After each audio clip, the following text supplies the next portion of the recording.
तो good morning बच्चों। आज के इस लेक्चर में हम लोग बात करेंगे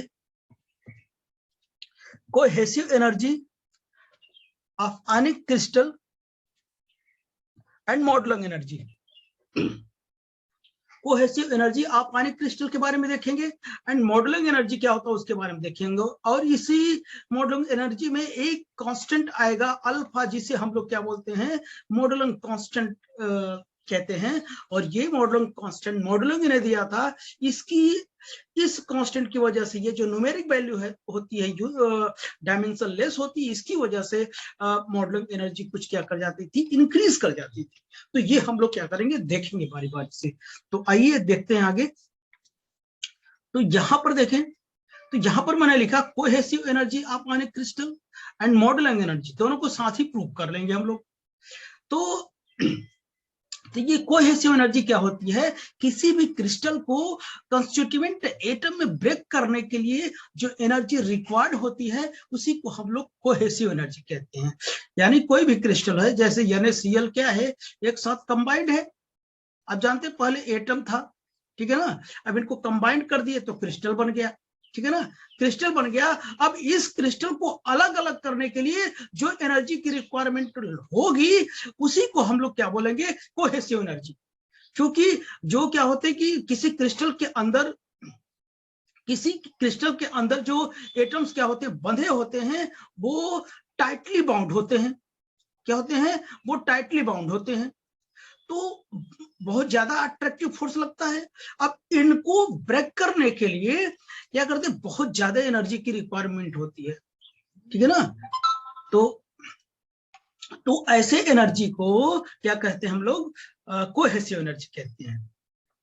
भाई देखिए, डिफरेंट तरीके के आप पढ़े, जैसे कि क्या कहते हैं कि बाइंडिंग एनर्जी पढ़े हैं, बाइंडिंग एनर्जी पढ़े ना, सैटेलाइट्स की बाइंडिंग एनर्जी जैसे हो गया, या इलेक्ट्रॉन की बाइंडिंग एनर्जी हो गया, यानी इलेक्ट्रॉन को उसकी ऑर्बिट से बाहर निकालने के लिए जो एनर्जी की रिक्वायरमेंट होती है उसी को बाइंडिंग एनर्जी कहते हैं। सैटेलाइट्स के अगर किसी सैटेलाइट्स को उसके ऑर्बिट से बाहर निकालने के लिए जितनी एनर्जी की रिक्वायरमेंट होती है वो क्या बाइंडिंग एनर्जी होती है। उसी तरीके से इस क्रिस्टल को कंस्टिट्यूएंट एटम में डिफ्यूज करने के लिए, ब्रेक करने के लिए जितनी एनर्जी की रिक्वायरमेंट होती है उसी को हम लोग क्या कहते हैं, कोहेसिव एनर्जी होते हैं। कोहेसिव एनर्जी लार्जर होगी, क्या होगी, क्योंकि वो टाइटली बाउंड होते हैं। तो यही बातें हमने लिख रखा है यहाँ पर। The energy required to break the crystal into its constituent atom, लिखा ना, cohesive has a greater value if the individual atom in the crystal are tightly bound, then intermolecular force are two type। और यहाँ पे जो intermolecular force होगा वो क्या होगा, टू टाइप के होगा। वो टू टाइप कौन कौन होगा, हम एक एक करते चले जाते हैं। जो पहला हमारे पास क्या है, फोर्स है, उसकी वजह से जो एनर्जी मिलेगी वो देखिए क्या होगा। पहले कूलॉम इंटरैक्शन होगा,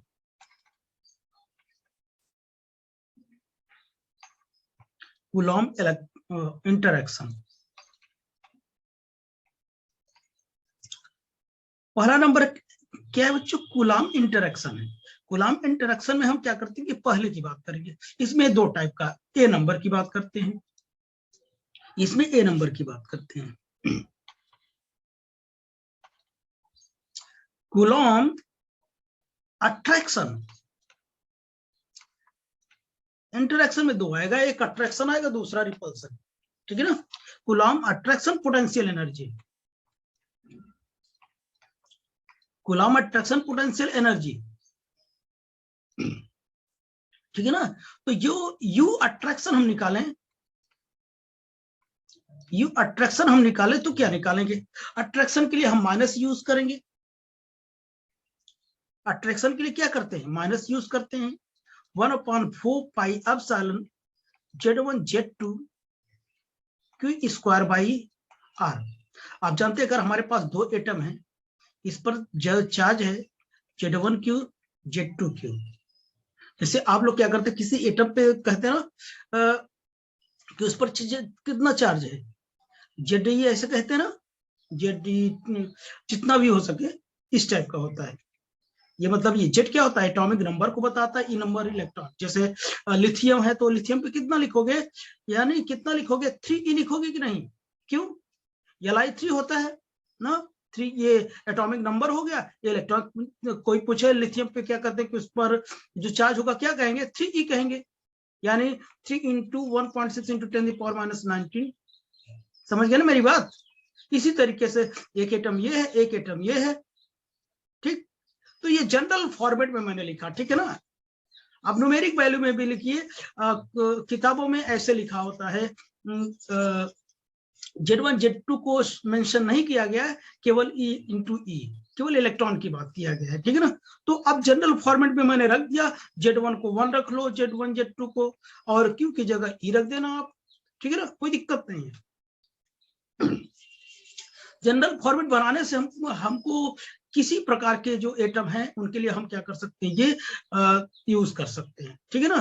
तो इनके बीच जो अट्रैक्शन फोर्स होगा क्या होगा, ये अंदर की ओर लगेगा, देखो अंदर की ओर लगेगा। तो अगर इसके बीच की डिस्टेंस कितनी है, r है, तो मैं ऐसा लिखूंगा, ऑब्वियसली लिख पाऊंगा मैं, ठीक बच्चों। तो ये क्या है, कूलम्ब अट्रैक्शन पोटेंशियल एनर्जी है। अट्रैक्शन के लिए क्या आ जाएगा, माइनस आ जाएगा, देख रहे हैं। अब जो बी नंबर है, बी नंबर क्या है, coulomb repulsion potential energy, coulomb repulsion potential energy, ये कूलम्ब जी बता रहे हैं, यानी कोलंबियन पोटेंशियल एनर्जी है, ठीक है ना। अब रिपल्सन के लिए भाई जितना ये अट्रैक्ट करेगा उतना रिपल्स भी करेगा, रिपल भी करेगा। आप सोचो, अगर क्या है रिपल्सन ना होता तो एक दूसरे पर ओवरलैप हो जाते, ठीक है ना। एक फिक्स डिस्टेंस होती है जिसके बाद इक्विलिब्रियम, स्टेबल इक्विलिब्रियम जिसे कहते हैं, यानी R will be equal to R0, अभी बताऊंगा। R will be equal to R0, मतलब एक वो मिनिमम डिस्टेंस होती है जिससे ज्यादा वो नहीं चिपक सकते, ठीक है ना। यानी इस डिस्टेंस पर जो रिपल्सन और क्या होता है, अट्रैक्शन एनर्जी होती है, सेम हो जाती है। नहीं, एनर्जी नहीं, दोनों का फोर्स क्या होता है, सेम हो जाती है, अट्रैक्शन और रिपल्सन दोनों, ठीक है ना। उसे स्टेबल इक्विलिब्रियम स्टेट कहते हैं, ठीक है ना। अभी एक बार फिर चर्चा करूंगा, ठीक। तो क्या हो जाएगा, तो इतनी ही क्या लगेगी इस पर, अब पोटेंशियल एनर्जी क्या लगेगी रिपल्सन में।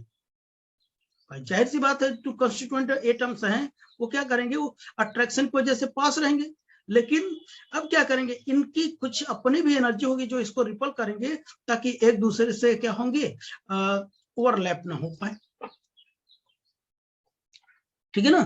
तो ये क्या है, कूलम्ब इंटरेक्शन पोटेंशियल एनर्जी, ये कितनी हो जाएगी, U रिपल्सन, इसमें प्लस हो जाएगा 1/4 pi epsilon Z1 Z2 Q² R, ठीक है ना। Q सब में सेम है, तो मैंने ये लिख दिया। अब इसे मैं कंबाइंड फॉर्म में लिख दूं, तब क्या लिखूंगा दोनों को, in combined form, in combined form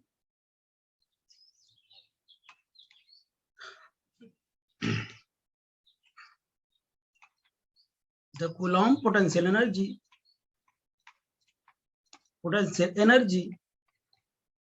कितनी हो जाएगी बच्चों, U will be equal two plus minus, combined form में लिख दिया, सारी वैल्यू सेम है,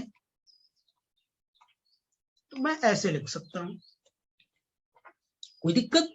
अच्छा, अब आप बताइए, अगर मैं क्या करते हैं कि इस एनर्जी को मैं सॉल्व करूंगा, बताइए, अगर कोई क्रिस्टल है, क्रिस्टल के अंदर ढेर सारे एटम्स होते हैं,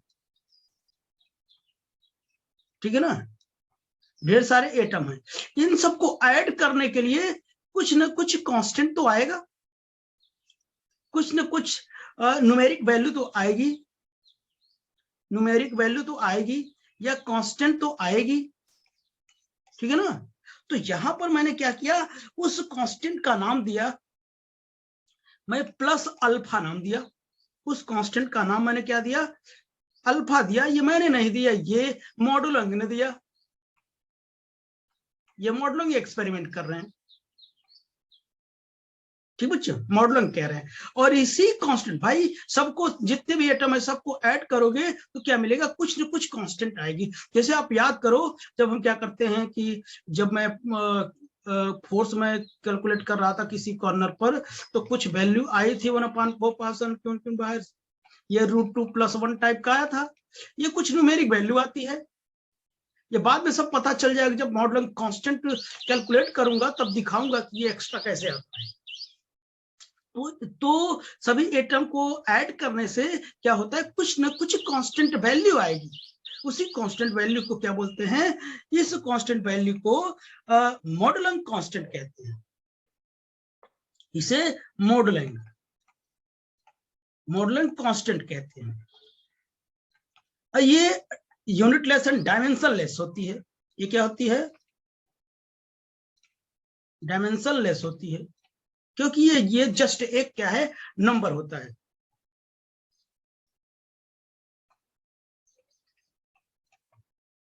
ठीक है ना। तो जब क्या किया, इसको मैंने मान लिया प्लस अल्फा, तो देखना इधर क्या हो जाएगा, ये -1/4πε0 इस देखो प्लस को देखो, ये प्लस अल्फा मैंने क्या कर लिया, कांस्टेंट ले लिया। जैसे मैं यहां लिख दूं, यहां इसमें लिख दिया प्लस, वो सॉरी मैंने यहां लिख दिया, यहां अल्फा लिख दिया, कांस्टेंट है ना, ये अल्फा और ये प्लस, ये मॉडलिंग कांस्टेंट हो जाएगा। इस प्लस और अल्फा की जगह देखिए, ये अल्फा ये प्लस मैंने कांस्टेंट में ले लिया, तो ये कितना हो जाएगा, तो यहां कितना अल्फा हो जाएगा Z1 Z2 Q square by कितना हो जाएगा, R हो जाएगा। अब यहां प्लस नहीं लगाऊंगा क्योंकि प्लस अल्फा में चला गया। ठीक बच्चों, अब देखिए अगर मैं कहूं if Z1 Z2 will be equals to 1, तब यू कितना हो जाएगा, -1/4πε अल्फा Q स्क्वायर बाई कितना, R हो जाएगा। ये रखिए आप। ठीक, जो हमारे पास क्या है, अल्फा कांस्टेंट है, वो क्या है, प्लस अल्फा है। ठीक है ना, तो माइनस आएगा, माइनस बचेगा। तो अब देखिए जब ऐसा हो गया तो आगे पेज में मैं चलता हूं, तो इसमें क्या होगा, अब उसे रखो आप लोग, ठीक है ना, इसे रखिए आप। अब देखिए सेकंड नंबर, एक तो कोलंबियन इंटरेक्शन था, दूसरा रिपल्सिव फोर्स होगा। ये रिपल्सिव फोर्स चार्ज की वजह से नहीं आता, ड्यू टू द ओवरलैपिंग की वजह से आता है। ठीक है ना, ये चार्ज की वजह से नहीं था, चार्ज की वजह से रिपल्सन फोर्स मैं निकाल चुका, अट्रैक्शन निकाला, रिपल्सन निकाला, लेकिन ये जो रिपल्सन फोर्स है ये क्या है, ड्यू टू द ओवरलैपिंग से है। ठीक है ना, ओवरलैपिंग की वजह से है। तो देखिए ड्यू टू ओवरलैपिंग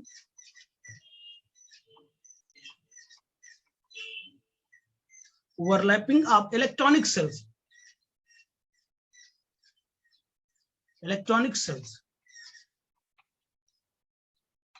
ऑफ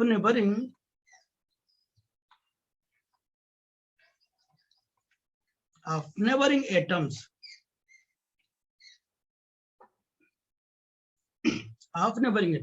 तो मैंने बताया कि due to the overlapping of electronic sales of neighbouring atom, जो नेबरिंग एटम्स हैं भाई, नेबरिंग एटम पास वाले जो एटम्स हैं, पास वाले जो एटम हैं, उनके क्या कहते हैं, कुछ सेल क्या करते हैं कि ओवरलैप कर जाते हैं। इस ओवरलैपिंग की वजह से क्या होते हैं कि एक रिपल्सिव फोर्स आता है। अब भाई आपको पता है कि अगर जो एटम्स हैं, उस एटम जो हैं उसके जो सेल्स हैं वो भाई ओवरलैप कर जाएंगे, तो वो ऑर्बिट क्या है कि फ्री रहेगा नहीं, कि जिसमें कि इलेक्ट्रॉन फ्री तरीके से मूव कर सके। इसी वजह से ओवरलैपिंग की वजह से क्या करेगा, ये कुछ रिपल्सन एनर्जी लगाएगा ताकि वो क्या कर सके, ओवरलैप ना होने पाए। ठीक है ना, ताकि अपना कंप्लीट सेल बना रहे। इसी वजह से क्या होता है कि एक रिपल्सिव फोर्स आता है। ठीक है ना, due to the overlapping of क्या, electronic sales of neighbouring atom. ठीक, तो ये कितना हो जाएगा, ये मैं देखता हूं। अगर इन जनरल फॉर्मेट में मैं लिखूं तो क्या लिखूंगा, देखना आप लोग। In general format,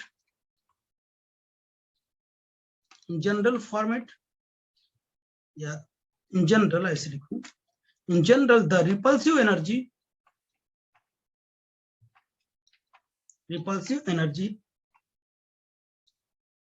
repulsive force की वजह से ये एनर्जी आएगी। In general the repulsive energy कितनी आएगी, देखिए यू रिपल्सिव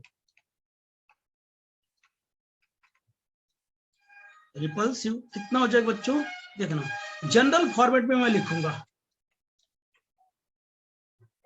ये होगा P/R⁴ n होगा। n क्या होगा, इंटीजर होगा, इसकी वैल्यू ही इसी वैल्यू पर ही डिपेंड करेगा। ओके बच्चों, तो अब देखिए, अब मैं क्या करूंगा, the total energy of one atom या वन आयनिक है ना, ion due to presence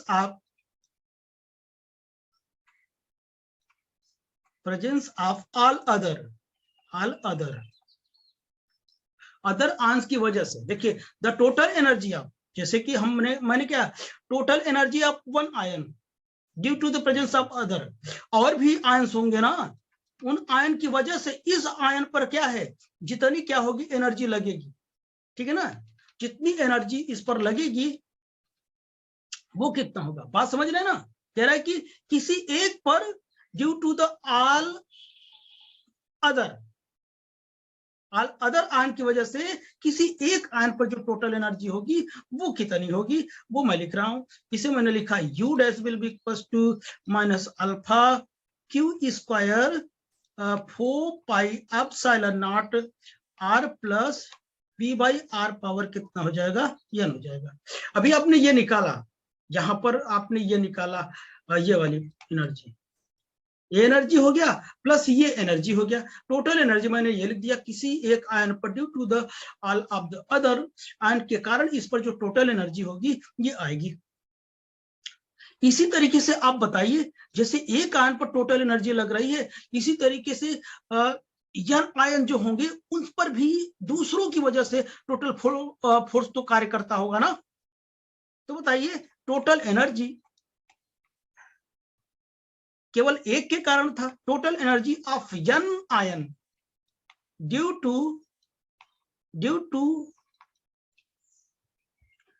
to presence of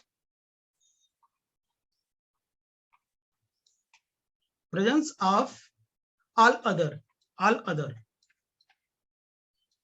तो हम इसे नया नाम दे देते हैं, यू टोटल लिखते हैं, will be equal to one U dash, समझिए नहीं,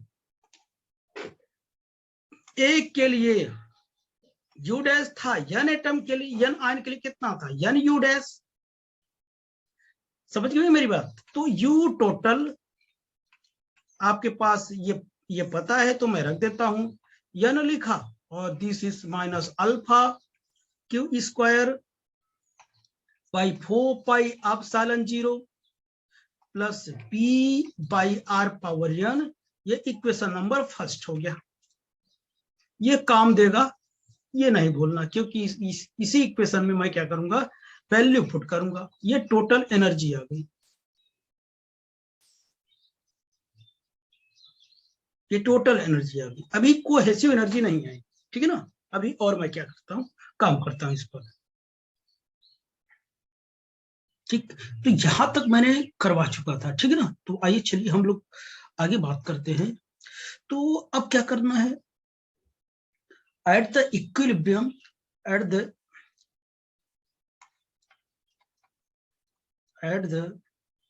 इक्विलिब्रियम सेपरेशन,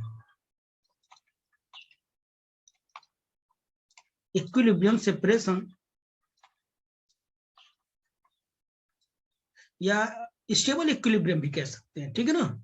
तो R will be equal to R0। ये इक्विलिब्रियम सेपरेशन वो होता है बच्चों, ये इक्विलिब्रियम सेपरेशन वो होता है जिस पर अट्रैक्शन एंड रिपल्सन फोर्स जो है इक्वल लगे। अट्रैक्शन रिपल्सन फोर्स इक्वल लगे किसी बॉडी पर, वो क्या होता है हमारा इक्विलिब्रियम सेपरेशन कहा जाता है, या स्टेबल इक्विलिब्रियम कहा जाता है। आर बराबर आर नॉट होता है, ठीक है ना। क्या होता है बच्चों, आर बराबर आर नॉट होता है। तो then the energy U must be minimum.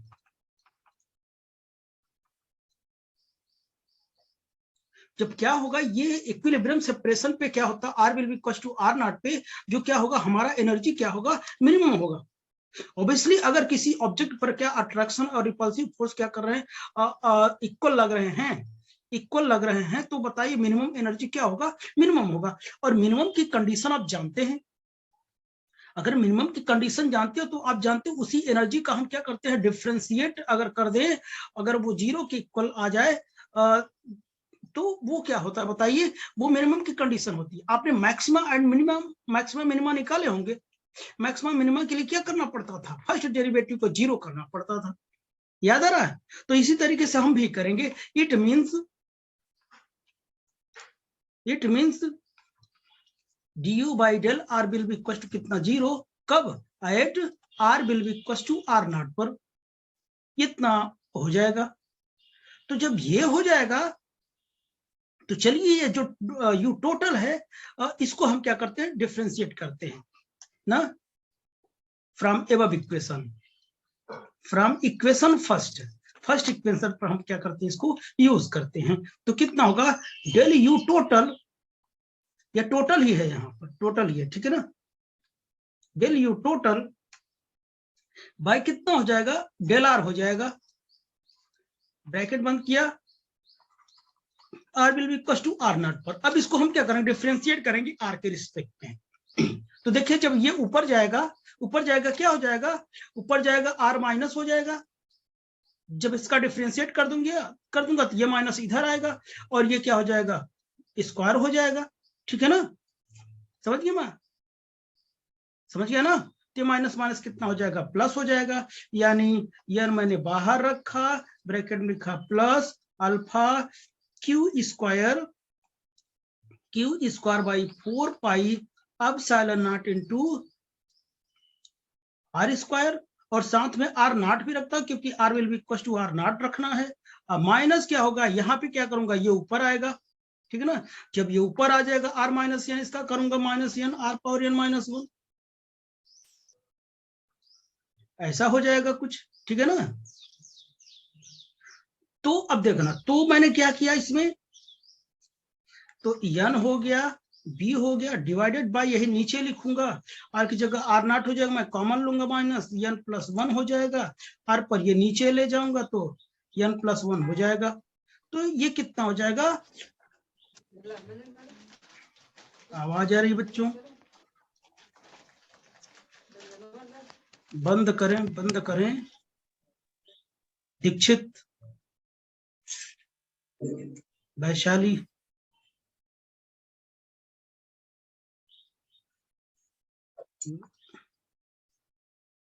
चलिए मैं ही म्यूट कर दिया।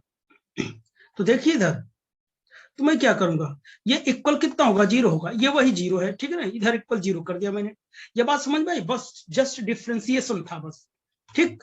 अब जब ये पूरा टर्म जीरो के बराबर हो गया, तो अब देखना मैं क्या करता हूं, तो मैं क्या करता हूं, ये जीरो में चला जाएगा, इसको इक्वेट कर देता हूं दोनों को, ठीक है ना।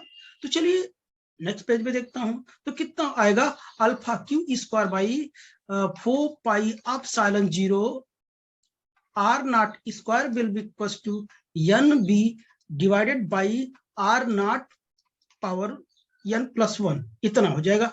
यहां से बीटा की, अगर बीटा नहीं बी की वैल्यू अगर मैं निकालूं, यहां पर बी की वैल्यू में अगर निकालूं तो कितना हो जाएगा, alpha Q square R nought N plus 1 divided by कितना हो जाएगा बच्चों, 4 pi epsilon nought R nought square. देखो ये मुझे निकालना था, ठीक है ना, और साथ में ही एन भी रहेगा, ठीक है ना, ये भी निकालना था, मैं इसको इसके साथ कर दिया, इसको नीचे कर दिया। समझ गए मेरी बात? तो अब इतनी बात हो गई। अब इसको आर को भी सॉल्व कर लेता हूं मैं। तो बताइए, ये आप लोग जानते हो तो मैं डायरेक्ट लिख देता हूं। तो कितना हो जाएगा, alpha Q square R nought power n minus 1 हो जाएगा divided by 4 pi epsilon nought into n। ये बात समझ में आएगी नहीं? और नीचे कितना है, आर नॉट स्क्वायर है, ये ऊपर जाएगा, इतना हो जाएगा, पावर -2 हो जाएगा। सॉल्व कर लो, आर नॉट 1 प्लस -2 कितना हो जाएगा, बोलो, आर पावर n-1, यही तो होगा ना, मैंने लिख दिया। तो इतनी बात हो गई।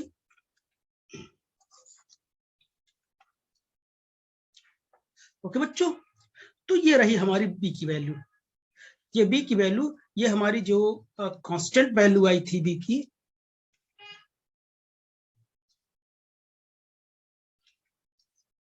वो है।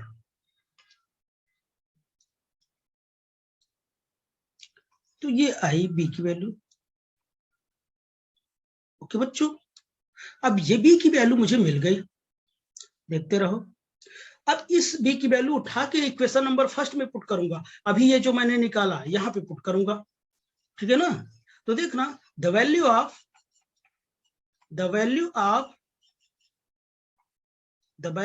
Be putting in equation first, in equation first में पुट करता हूं, इन इक्वेशन फर्स्ट में पुट करता हूं इस वैल्यू को। ठीक, तो आइए देखता हूं पुट करके। तो यू टोटल कितना होगा बच्चों, यू टोटल आएगा जो हमारा n हो जाएगा ब्रैकेट में minus alpha Q square by 4 pi epsilon nought into R nought हो जाएगा, प्लस कितना हो जाएगा, अल्फा क्यू स्क्वायर, यहाँ बी की वैल्यू रख रहा हूं, are not n-1 divided by कितना हो जाएगा, 4 पाई एप्सिलॉन 0 n और आर नॉट पावर n। ये n 0 आर पावर जो n था ये पहले ही था, ठीक है ना, क्योंकि beta by R nought n ये था ना, और बीटा की वैल्यू मैंने उठा के पुट कर दिया, तो इतनी वैल्यू आ गई। ठीक है, देख लो कोई चीज छूटने ना पाए। ठीक, अच्छा चलो, अब मैं इसे सॉल्व कर लेता हूं। ये पहले से है, ये जो नीचे है आर नॉट पावर n है, इसको मैं ऊपर लाया, n-1 ऊपर ले आया, तो इसकी वैल्यू -1 हो जाएगी, n हो जाएगी, ये कट जाएगी, यानी r पावर -1 यानी 1/r0 में लिख सकता हूँ, ठीक है ना। तो इस पूरे टर्म की जगह मैं ये लिख सकता हूँ। चलो आगे लिखता हूँ, यानी U total will be equal to कितना हो जाएगा, n हो जाएगा, और यहां से मैं लिखूंगा minus alpha Q square 4 pi epsilon nought R nought plus कितना हो जाएगा, अल्फा क्यू स्क्वायर बाई कितना हो जाएगा, 4 pi epsilon not n into कितना हो जाएगा, आर नॉट हो जाएगा। इतनी वैल्यू हो जाएगी। जब इतनी वैल्यू हो जाएगी तो बताइए इन दोनों में कॉमन क्या है, इन दोनों में कॉमन क्या है। अगर मैं कॉमन ले लूं, कितना कॉमन ले लूं, minus alpha square Q square n divided by 4 pi epsilon nought into R nought में कॉमन ले लिया, यहां बचेगा कितना, 1 बचेगा, माइनस यहाँ 1/n बचेगा। राइट बच्चों? अच्छा हाँ, तो एक बात मैं और बताऊंगा आप लोगों को, यहाँ पर देखना, इतनी जो वैल्यू मैंने निकाला, ये मैंने वैल्यू निकाला, तो ये जो वैल्यू है हमारी, जानते क्या है, यही हमारी ये जो एनर्जी है कोहेसिव एनर्जी है। This is the cohesive energy, यही मुझे निकालना था। ये जो पूरी एनर्जी है कोहेसिव एनर्जी है। और एक खास बात और है, ये जो एनर्जी है ये पूरी, ये पूरी, इस पूरी एनर्जी को हम लोग क्या बोलते हैं पता है, मॉडलिंग एनर्जी कहते हैं। This is the modelling energy.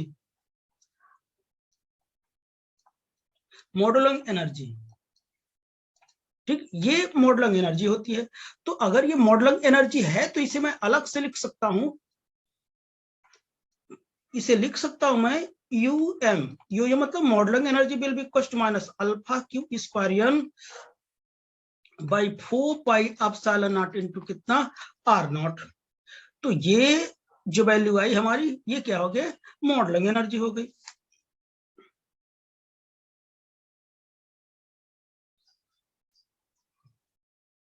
ये हमारी क्या हो गई, ये मॉडलिंग एनर्जी हो गई,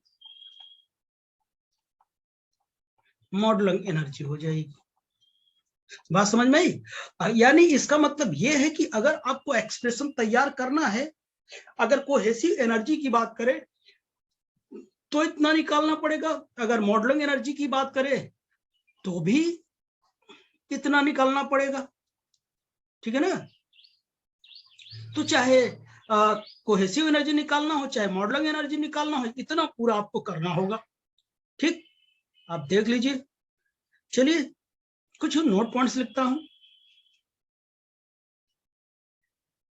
कोई वैल्यू छूटित नहीं है ना, अब लोग देखते रहें, रिकॉर्ड जरूर हो रहा है, लेकिन कोई चीज अगर मिस हो जाए तो उसे बताएं जरूर। The constant alpha and n at to be determined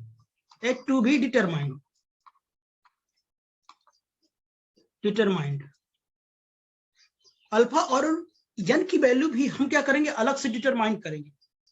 ये भी तो कांस्टेंट है, अल्फा क्या मॉडलिंग कांस्टेंट है, और n क्या है, एक्सपोनेंट कांस्टेंट है, एक्सपोनेंट, ठीक है ना। तो इन दोनों की भी वैल्यू मैं अलग अलग से क्या करूंगा, फाइंड आउट करूंगा, ठीक है ना। तो the value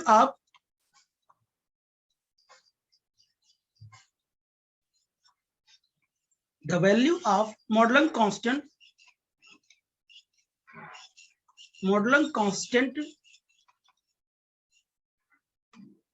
for NaCl, CsCl and ZnS R, जो मॉडलिंग कांस्टेंट मैंने बताया था, ये डायमेंशन लेस कांस्टेंट होता है, ठीक है ना। ये जस्ट न्यूमेरिकल वैल्यू होती है। 1.74558 ये NaCl के लिए होगा, और 1.762670 ये CsCl के लिए होगा, और 1.66381 ये क्या होगा, ZnS के लिए होगा। तो ये वैल्यूज है मॉडलिंग कांस्टेंट के लिए, इसके लिए ये होगा, और इसके लिए ये होगा, और इसके लिए ये होगा। ठीक बच्चों, तो यहाँ पर देखिए, यहाँ पर जो मैंने एक्सप्रेशन तैयार किया, कई चीजें हैं यहाँ पर। ये जो अल्फा है हमारा, ये मॉडलिंग कांस्टेंट है, ये एक्सपोनेंट कांस्टेंट है।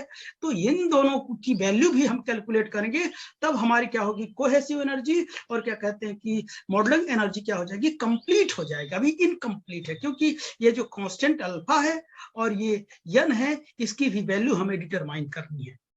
ओके बच्चों, तब जाके ये कंप्लीट होगा। तो आई होप कि ये आपको समझ में आया होगा। इसके बाद हम क्या करते हैं, अल्फा की वैल्यू क्या करेंगे, कैलकुलेट करेंगे, और उसके नेक्स्ट लेक्चर में हम लोग बात करेंगे n कैसे निकलता है, एक्सपोनेंट n की वैल्यू कैसे कैलकुलेट होता है, उसमें देखेंगे।